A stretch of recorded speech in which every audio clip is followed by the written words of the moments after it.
Bonnie, this is Roger Riedmiller of Lawyer on the Line. How can I help you? I was injured in an accident a while back through no fault of my own and did retain an attorney. After a while, a demand letter was sent on my behalf to the other insurance company. They have now responded with an offer which is less than half of what the demand letter was for.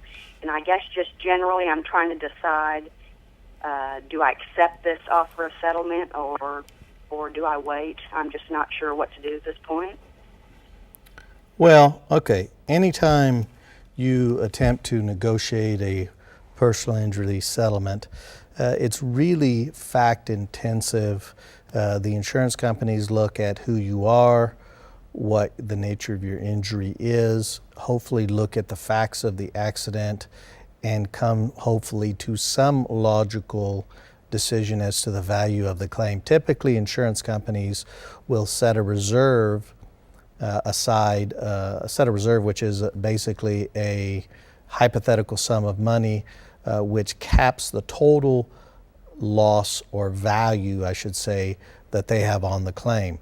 Now, typically when insurance companies make the first offer in response to a demand submitted by a lawyer, usually, but not always, that first offer has some room in it. What I mean by that is that they're not offering, usually their first offer is not the only offer that they're going to make. They're not offering their final dollar. Usually they will negotiate, sometimes it'll go back and forth 2 or 3 times. But it really depends on the value of your case, which is based upon the facts of your situation, not anybody else's. You will talk to a lot of different people and get a lot of different advice as to the value of your claim based upon their experience. Well, unless they have the exact same set of circumstances that you have, they can't tell you what the true value of your claim is because they are not you. They didn't have the same exact injury. They are not the same age, etc. There's just so many factors that go into this process of settling a personal injury claim that is very hard to compare with absolute certainty the value of 2 different cases. So when you ask somebody else what the value of a claim is, you really are only getting kind of a general yard marker, range if you want to call it. You can't really use that as a certainty to value your own claim. What I would suggest that you do, Bonnie, is talk with your lawyer, and they're the best ones to tell you what you should or shouldn't do in negotiating the claim.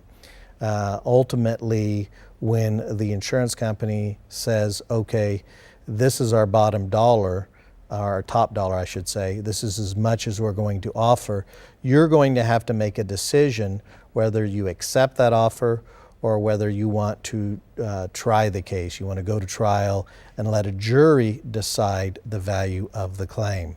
But you don't want to make that decision yet, not when you have just one offer from the insurance company. I strongly urge that you talk to your lawyers. If you feel that they're competent in representing you and they're good communicators with you, then have a sit down with them. Go to their office, sit down and talk with them about what the value of your claim is. Have them explain that to you. And if they have all of the facts properly assessed in their head and their demand with the conversation with you, then they should be able to have a meeting of the minds with you as to what the value of the claim is ultimately and get the claim settled for a reasonable sum of money. So I don't suggest that you talk to anybody other than your attorneys at this point in time. And then, of course, like I said, eventually you're going to have to make a hard decision whether you accept the final offer from the insurance company or you litigate the claim in court. Thank you, Bonnie. I appreciate the phone call.